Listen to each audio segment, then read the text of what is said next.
xoay turin o min puila col kil khengi ni chang chi moi hello thang chuak zel se it's a ringi digna le hoai sen na min pe ang che o lal pa min pui ang che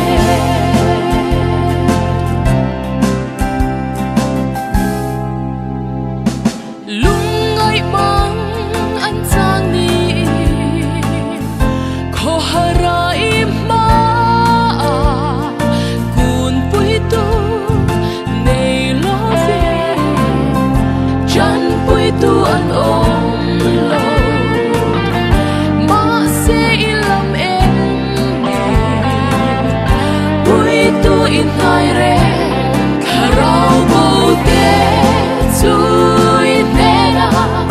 xoay turin o min puila col kil khengi ni chang chi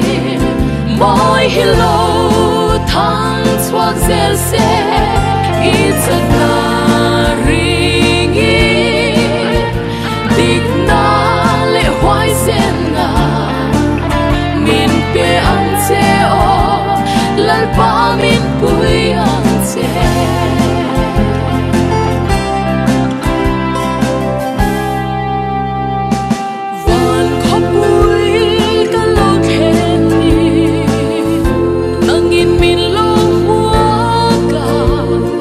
chân xin te ít hiara ca she om lai ber kha ngai no malami a van no more kharau bo te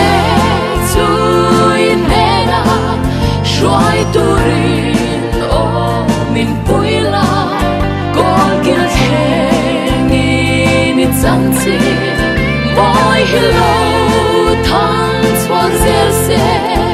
it's a ringi digna